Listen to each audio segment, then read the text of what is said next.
Hey, what's going on, guys? Welcome to another Ret Paladin guide, and as promised on this guide I am going to be talking about quite a few things, so pay attention. In this video I am going to be talking about gemming, enchanting, reforging, and of course my glyphs. Now we're going to get started real quick right here and go into enchanting. The first enchant you're going to want to pick up is the Greater Tiger Fang Inscription for your shoulders. That gives you 200 strength and 100 crit. Following that, we want to go to your Cloak and get 180 hit, and that is called Enchant Cloak Accuracy. Now for these enchants, guys, I will have them all written in the description, so if you do want to look for them on an enchanter or on the auction house, all you got to do is copy and paste them out of the description. Now, like I said, this enchant is called Enchant Cloak Accuracy. Then we want to move on to the chest. On the chest, you're going to be getting Super Resilience, which is 200 PvP Resilience, and that is a great defensive enchant, or damage mitigating enchant. So you definitely want to get that. Then on your Dreadful Gladiator's Arm Plates of Alacrity, or your wrists or bracers, you're going to want to be getting either 170 Strength or 170 Mastery. Which one is cheaper? Well, Strength is actually better. But if strength is not available due to it's too expensive or whatever, you can get a filler enchant, which is 170 mastery. So those enchants are called Enchant Bracer Exceptional Strength or Enchant Bracer Mastery. Now on your weapon, as you can see, I have the basic weapon chain on my weapon. For Ret Paladins, it's really important that you get a weapon chain because a lot of our damage actually comes from our weapon, and of course we don't want to be sitting on those long disarms. So you want to get the Living Stew weapon chain. Now if you're one of those great players, and you have two weapons and you have no problem switching between weapons, the enchant that you're going to want to get for your other weapon is called Dancing Steel. This gives you 1650 of your best stat on proc. It's a really good enchant. It's also expensive though, so you have to be careful. The enchant that isn't so expensive that you can also get is called Elemental Force, and then if that's too expensive, Windsong. Then we're going to go to our gloves. On our gloves, we're going to want to get 170 strength, and the enchant for that is called Enchant Gloves Super Strength. Then on our legs, here's another one of those pieces where you can get two different types of enchants. Now the cheap enchant is called Brutal Leg Armor, which is what I'm actually using, and that gives you 170 strength and 100 crit.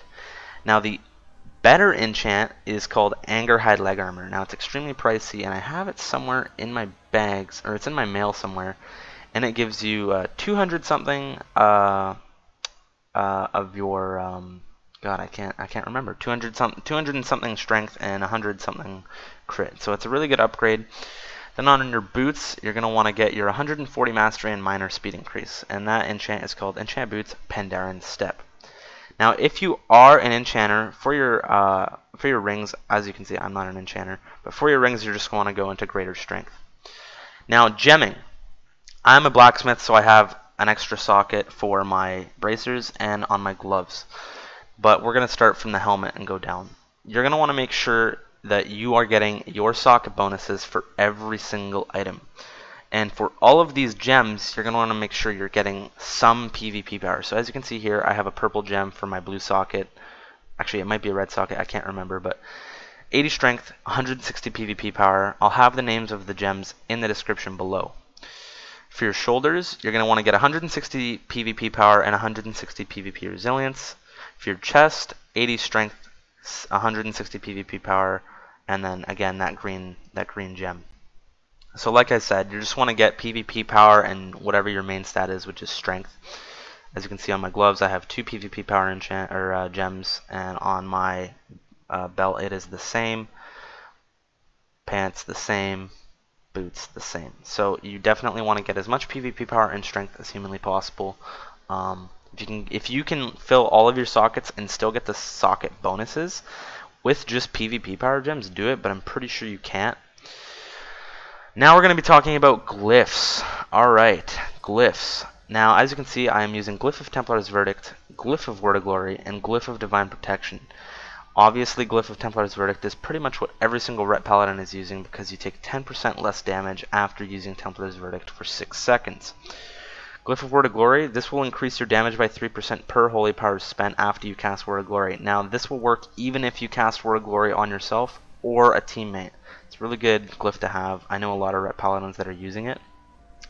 Now the third glyph is what everybody is talking about, because the Templar's Verdict and Word of Glory are pretty standard, whereas the third glyph is not. You can pretty much do any glyph of these three. You can either go into Glyph of Divine Protection, Glyph of Double Jeopardy, or Glyph of Immediate Truth for more damage from Judgment. As you can see, I'm currently in Divine Protection because I get focused a lot, especially from melee like warriors. So it cuts off the 40% damage reduction from magic and gives you 20% physical damage reduction as well. So that's a good glyph to have.